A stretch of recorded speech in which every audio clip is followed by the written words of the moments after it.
Salman Khan's Dabangg 3 targeted for 2017's Eid. Arjun's next with YRF runs into trouble. Censor chief demands an apology from Anushka Sharma. Hey guys, I'm Caitlin, welcoming you to a rocking episode of 9XE.com The Show. I'm hot, you're not, I'm a superstar. I'm a superstar. 9XE. So Salman and Shah Rukh might be fighting it out at the box office next Eid, with Sultan and Raees slated for the festival release in 2016. But Salman is taking no chances for 2017. Eid has always been Salman's time for release, and 9XE.com The Show has learned that the third film in the Dabangg franchise is expected to hit the theatres in Eid 2017. Now this is when the other aspects of the film have yet to fall into place, including the all-important script. So Bhai fans, you might just be watching Dabangg 3 in Eid 2017. Salman's brother Arbaz, who is the producer and director of the film, said, "Yes, it's likely that Dabangg 3 makes it to the cinema halls in Eid 2017. As of now, we're working on the script." It seems Salman has approved of an idea for the film, and now the writing team is working insane hours to get things done ASAP. Once Salman is done with the Yash Films' Sultan, he'll get down to working on Dabangg 3. Eid has been auspicious for Salman. Boney Kapoor's Wanted, which resurrected his career, was released during the Eid weekend of 2009. Since then, his Eid releases have been hits. Films like Dabangg, released in 2010, Bodyguard, which released in 2011, Ek Tha Tiger, that got a 2012 Eid release, and Kick, which hit theatres on Eid last year, have all worked out, and how. So it only makes sense that Salman does not let Eid 2017 go by without a release.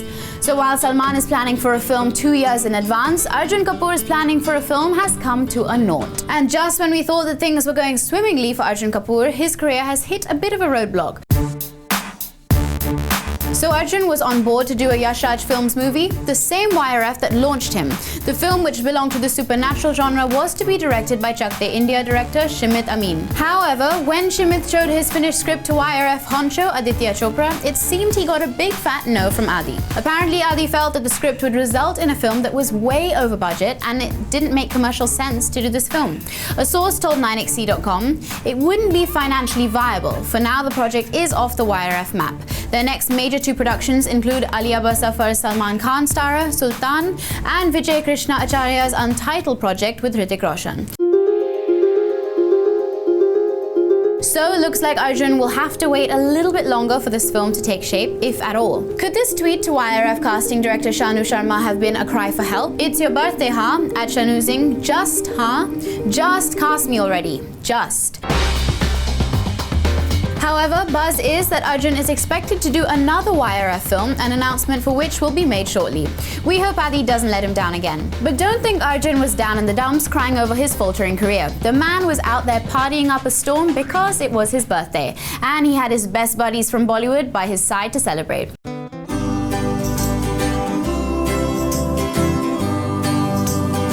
Arjun rang in his 30th birthday at a South Mumbai hotel where the who's who of Bollywood was present. Ranbir Kapoor brought girlfriend Katrina Kaif as his date, while Arjun's BFF Baba Ranveer Singh walked in solo minus his girlfriend Deepika Padukone. Arjun had some help from his family as well to celebrate his big 3-0. Cousins Sonam and Riya were there, including his sister Anshula. The others on the list included Aditya Roy Kapoor and directors Karan Johar and Ayan Mukherjee.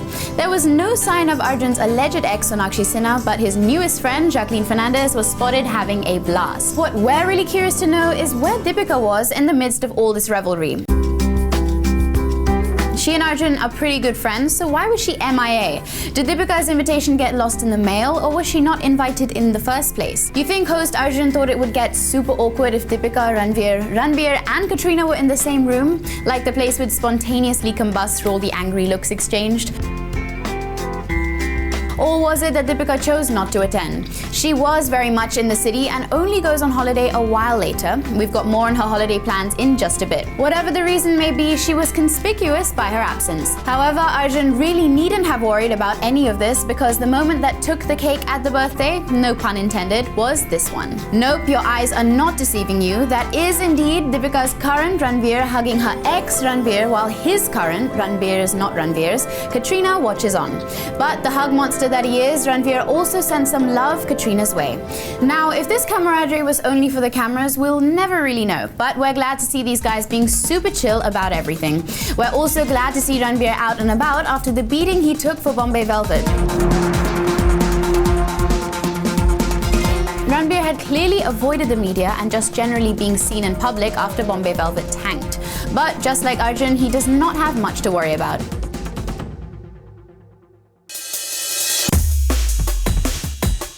Imtiaz Ali's Tamasha with Deepika looks like a promising film and has Ranveer in his element in a romantic film. Karan Johar's Ye Dil Hai Mushkil, starring Ranveer, Anushka Sharma and Aishwarya Rai Bachchan, is hotly anticipated. Also, Ranveer's first production, Jaga Jasus, has been through its fair share of issues but is likely to release mid-next year. Now, add to this, there's some more good news for Ranveer and his fans. The biopic on the legendary Kishore Kumar is very much on the cards. The film is to be directed by Anurag Basu. The future of the biopic, where Ranveer takes on the role of Kishore Kumar, seemed dicey. Talks of it have been doing the rounds for a while now, but nothing concrete has come of it. But Anurag recently at an event assured that the biopic is happening and Ranveer is pretty much on board. Ranveer कर रहा है, सबको पता है. Ranveer is doing it. Everybody knows it. What's the delay then, Anurag? Biopics are very difficult in India to make. I don't know when it's going to start, and I am getting a little restless, to be frank, because I have been sitting on that script and ready to be shot for last 2 years. Okay. And it's completely done. So, but there are a lot of... Everybody has committed to that film, but it's not coming on floor. That's the only problem. The director is ready. The family of Kishore Kumar, everybody is ready. Producer is ready. There's small little issues which has to be resolved. Dates has to be resolved, and then शुरू हो जाएगा. कभी भी हो सकता है. Well, count us in, we're getting restless too. We really want to see what happens with this biopic. And Lord knows Ranveer wants to get his hands on a meaty role too. And while Saif Ali Khan might have lost out on a meaty role, his producers are in no mood to lose out on the hefty signing amount given to him. So Saif is no longer part of Reema Kakhti's Mr. Chalu, that's produced by Farhan Akhtar and Ritesh Sidwani's Excel Entertainment. Buzz was that his asking price was not what Farhan and Ritesh were willing to cough up. But their money woes with regards to Saif still continued. Once Saif left the film, he was asked to return the signing amount, which is completely justified. The grapevine has it that the amount was close to 2 crore. Despite reminders, Saif hadn't returned the amount. Seeing no other option, Farhan and Ritesh had filed a complaint with the Indian Film and Television Producers Council. Now, filmmaker Sajid Nadiadwala, who is the president of the council, has stepped in to calm matters. He is close to Saif and is also producing Saif's next, Rangoon, directed by Vishal Bharadwaj, and Phantom, directed by Kabir Khan. He spoke to Saif and made him understand that this was a pointless endeavor and would be much easier for everyone involved if he just returned the signing amount. 9XE.com, the show, has it that after a lot of coaxing, Saif has finally agreed to return the money to Farhan and Ritesh. He will be doing so soon. A calm word can do more wonders than a harsh complaint, can't it? If only all of us understood that, the world would have been a much better place to live in. Coming up, Nawaz has warmed his way into Salman and Shah Rukh's good books. Has Ranveer gotten a film with Anand L. Rai?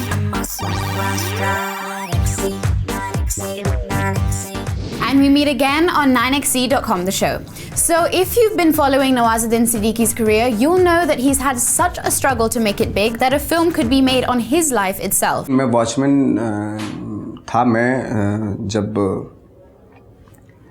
जब मैं NSD से पहले theatre group था हमारा एक दिल्ली में, तो theatre में पैसा वैसा तो मिलता नहीं है, तो साथ में कुछ साइड जॉब ज़रूर करना होता है ताकि पैसा वैसा कमा सकें और फिर अपने मर्ज़ी का काम भी कर सकें थिएटर में, तो इसलिए तब किया था मैंने वो।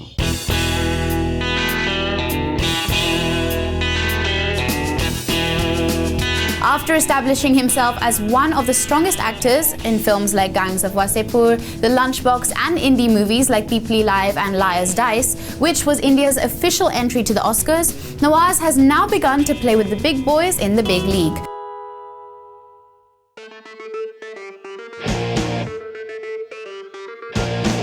Buzz is that Nawaz has been approached by the giant production house Yash Raj Films to star in Salman Khan's Sultan. And what's the role all about? Well, Nawaz has been asked to play the baddie.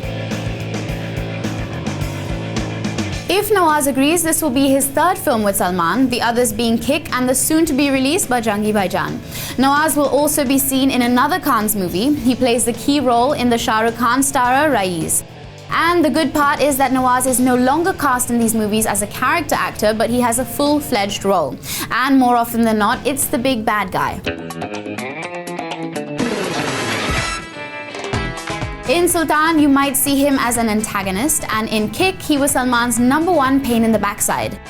In the critically acclaimed Badlapur, Nawaz Islayak was the cause of Varun Dhawan's character Raghu's problems. Nawaz's character horribly sets things in motion. Even in Kahani, while technically his IB officer, A. Khan was not the bad guy, but he wasn't the good guy either.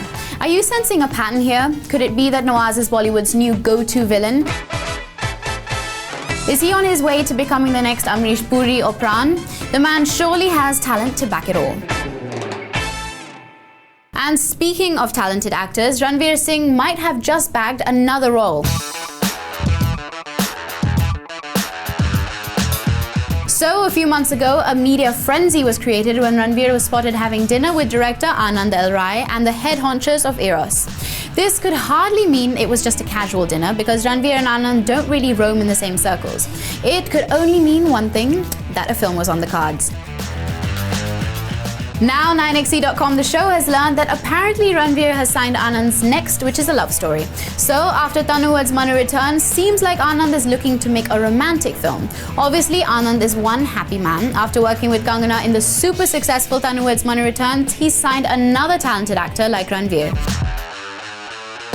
This romantic film means that Ranveer surely needs a heroine to fall in love with. Might we suggest real-life lady love, Deepika Padukone?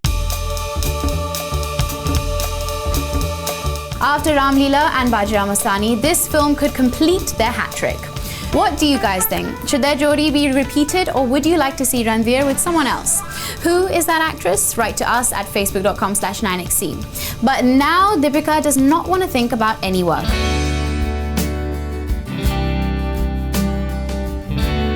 So when it comes to the most hard-working celebs, remember to chalk one up for Deepika Padukone.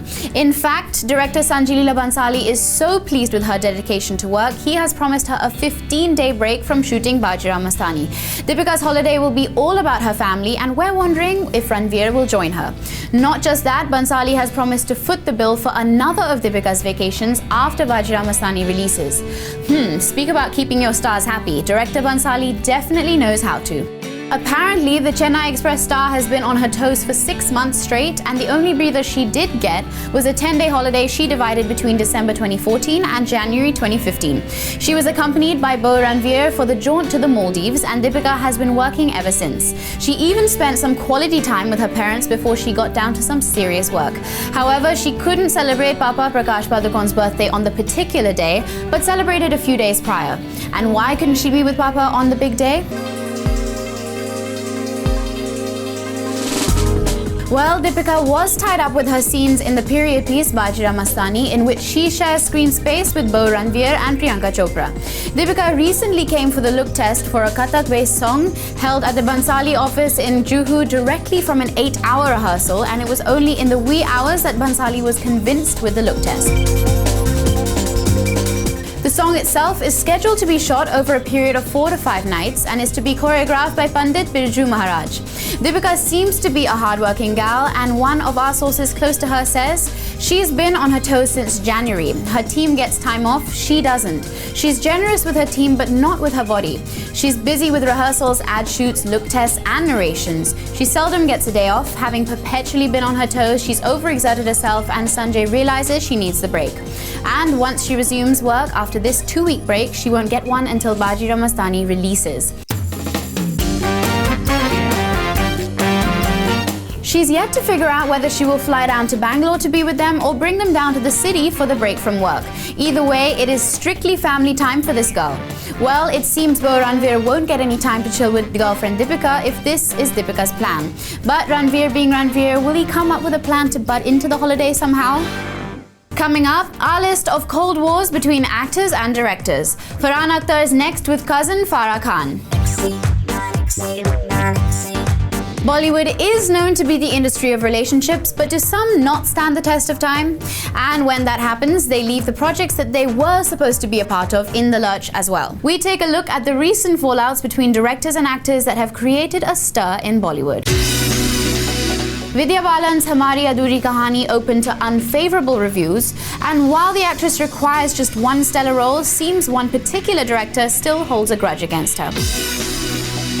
It all started when Vidya refused Sujoy Ghosh's Durga Rani Singh, leaving a huge question mark over the project. Sujoy and Vidya had earlier given us the critically as well as commercially acclaimed Kahani, and we wonder whether it's a greater loss to the stars or the fans that the movie hasn't been made yet. For Vidya's part, she accepts that the relationship between the younger director and her is strained. In a recent interview with 9XE.com The Show, she had this to say. I haven't met him since, I haven't spoken to him since. I hope someday it's okay.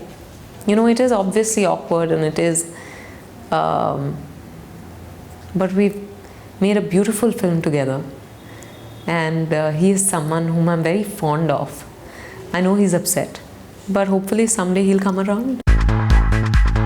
And after this comes the on-off relationship between Farah Khan and Shah Rukh Khan. Farah and Shah Rukh created the memorable Main Hoon Na when they first worked together as director and actor, and then went on to take fans on a refresher course in Bollywood history with Om Shanti Om. But things went bitter between them when the Don franchise star declined the offer to face the camera again for Farah's Tees Maar Khan. The movie was a colossal failure. We don't know what mellowed Farah down, but the Maverick director went on record to say, "Sometimes you need to fall out with your best friend to know how much you actually value them. This is what happened with both Shah Rukh and me.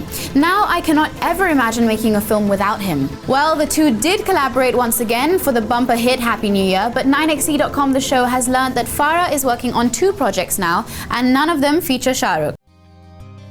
We hope all is well on the Shah Rukh and Farah front. After all, who can tell the inside story of Bollywood on celluloid better than these two? But the most shocking in the list is this fallout between Amol Gupte and Aamir Khan.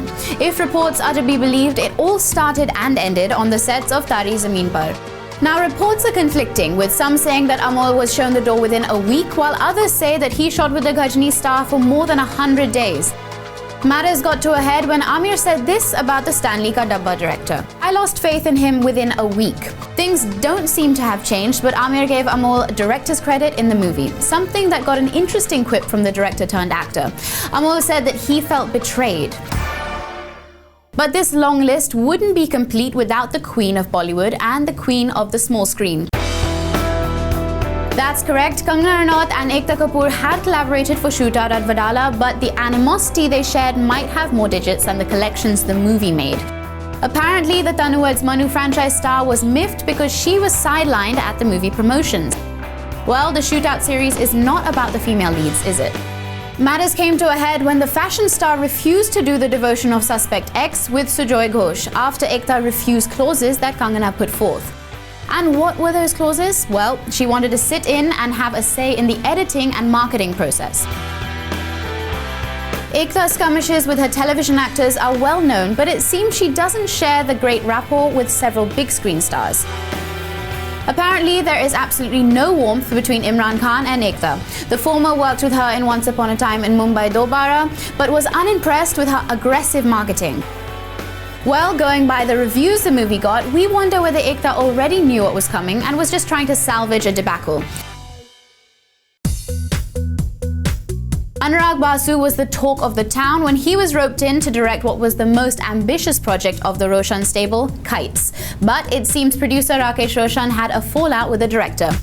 Kites was in the news for all the wrong reasons and was a critical as well as a commercial failure. The movie had one of the longest run times when it comes to Bollywood, and apparently Rakesh and Anurag were not on the same page about the movie. Well, while the movie is a thing of the past, the fallout is still on between the senior filmmaker and Anurag. While this was about the various cold wars that are still festering in the industry, here's some news about 2 people who are collaborating for the first time. Bollywood is known for its unique pairings, and while not many surprise us now, this pairing definitely had us thinking. Buzz is director Farah Khan is all set to work with Farhan Akhtar. Farhan and Farah are maternal cousins, but their movies are as alike as chalk and cheese. While Farah is known for her big-budget masala movies set on the grand scales, Farhan's type of cinema is quite hatke. Farah gave us the full of masala Main Hoon Na. Farhan created the coming-of-age cult hit Dil Chahta Hai. Farah ventured into the sci-fi territory by producing Joker, and Farhan decided to explore the psychological thriller genre with Kartik Calling Kartik. Farah's last movie with best friend Shah Rukh Khan, Happy New Year, was a blockbuster. Now the Om Shanti Om director will be working on 2 projects. One is a love story with newcomers and the other is a film starring Farhan. Farhan, who is still basking in the success of Bhaag Milkha Bhaag, is all geared up to share screen space with the Shehenshah of Bollywood, Amitabh Bachchan, in the upcoming Wazir. If reports are to be believed, the other movie that Farah Khan will be working on is rumoured to feature newcomers. With Farhan now ready to collaborate with Farah, it remains to be seen whether the film will be something that is typical Farah fare or Farhan's brainchild, or maybe a mix of both. But guys, no matter what the film is, we are sure that the Farhan-Farah project will rock. Looks like the censor board chief Pehlaj Nihlani is spitting fire again, and this time we think it might just be justified.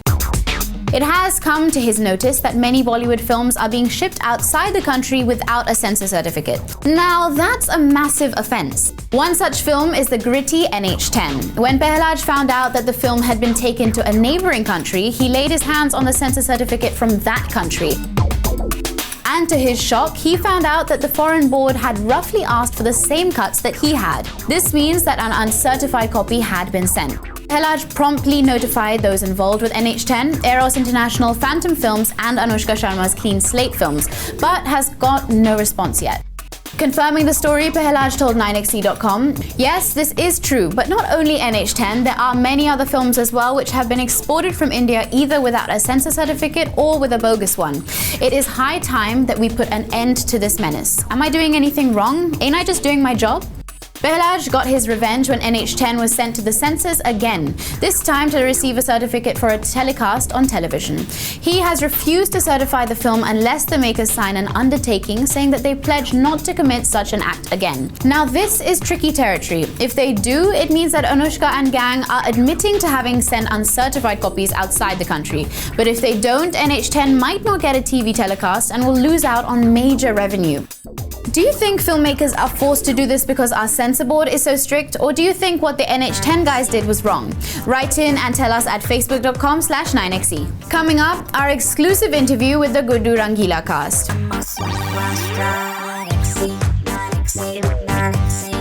Welcome back to 9xe.com, the show where we let you in on the latest news of what's happening in Bollywood. So Guddu Rangila hits theatres soon, and we just had to interact with the cast of this uniquely titled movie. Here's our interview with Aditi Rao Hydari and Amit Saad. Hi guys, I'm Nafisa. You're watching 9xe.com. I'm with Aditi and Amit. They're here to talk about the movie Guddu Rangila. Alright then, so tell me, how did Guddu Rangila happen to you? Well, I had met Subhash sir. Okay. Actually, he was the first director I met in my pursuit of films. Okay. And he said, Amit, I like you here, but I've casted and I'll remember you. It's his greatness that he remembered. So मुझे मिले कहते देख Amit यार आधा गुड्डू तो ऐसे ही है. हाँ. आधा हम लोग सब मिलके करा लेंगे. मैंने ठीक है सर आपको ऐसा लगता है तो कर लेते हैं. Joke apart, but it was his greatness that because after Kai Poche to give me a role which is so contradictory and contrast of that, I was like heavy duty there. Alright Aditi, how did this movie happen to you? So Subhash sir called me when I had just finished London Paris New York for Jolly LLB. Okay. And at that time I had some, like, I had an amazing narration with him. He's the most beautiful narrator because he writes himself, right? And I remember he shut his laptop, shut his script, put it aside and then started telling me a story. Even though I was so new, I told him, I don't know how I had the guts to tell him, but I said, sir, your next one, I'd love to work with you. Here there's nothing for me to do. And Wasn't he angry? He was really sweet. He says, sure, okay. And I was like, oh God, I don't know what's going to happen. I don't think he'll ever call me. And then I saw Jolly LLB and it was exactly like the script. It was brilliant. But look, he is really amazing because he called me for Guddu Rangila. And he again gave me this amazing narration and he said, you are not going to be able to say no to this one. And it's true, I wasn't. It was just such an amazing script and what a character. Okay, so tell us about your character. You play Guddu, right? Yes. Okay, so tell us about Guddu. Guddu is full of life, energy, fun, excited. He's like a बड़बोला है यार, मस्ती करता है, बकवास करता है, दिल का अच्छा है, साफ है. endearing. He's a good soul. Did you guys find it difficult to match up to Arshad's energy? Because he's like this world of energy. You know, with amazing actors and with secure actors and with actors who are truly talented, I don't think there's any matching up or anything where you have to prove something to somebody else. It's like you work together and people like that take you along with them. I believe that Arshad sir is that kind. I mean, he truly is that kind of person. Okay, very quickly, your favorite song in the movie? My favorite song? Since I get dibs on this, I'll say Suiya. So that was Amit and Aditi. Time for me to sign out. I'll see you at the movies. Bye! The Azhar biopic starring Imran Hashmi created quite a buzz with its teaser launch, but the project faced some back and forth when it came to the cast.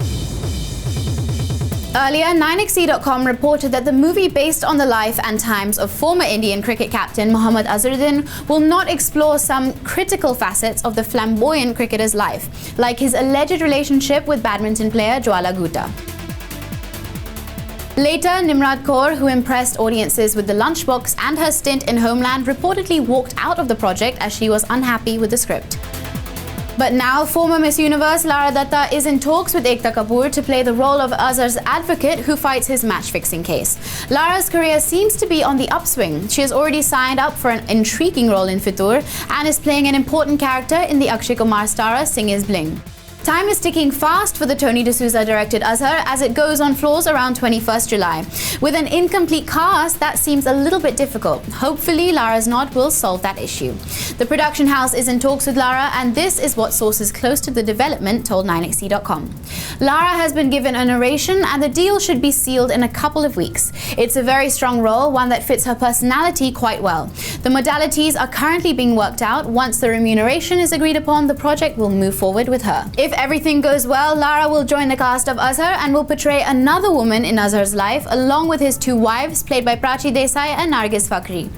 While Azhar the cricketer's biopic is yet in the making, another flamboyant actor is all set to sizzle on screen once again. Seems Hrithik Roshan is becoming the go-to man when it comes to period pieces in Bollywood. After playing one of the main characters in Jodha Akbar, 9XE.com The Show has it that he has signed up for another period piece. Remember that you heard it here first, that Hrithik has signed up with the prestigious Yash Raj Films banner for a period drama to be helmed by Victor Acharya.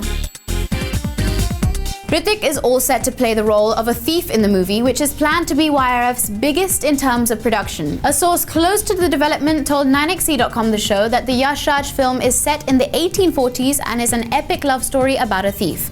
This makes it the third time that Hrithik will be playing a medieval character.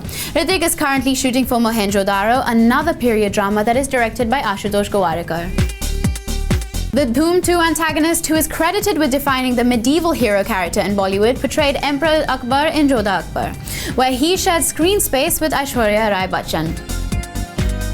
After all, Hrithik does have an old-world charm, a cross between a hopeless romantic and an angst-ridden protagonist that makes him perfect for such roles. Jodha Akbar won both critical as well as commercial acclaim and is considered by many to be one of the best historic epics in Bollywood. While Hrithik has given the nod for the as-yet untitled movie, which rolls in November this year, the buzz is that Deepika Padukone might be locked in for a role too. If all goes well, this will be the first time that Hrithik will share movie credits with Deepika.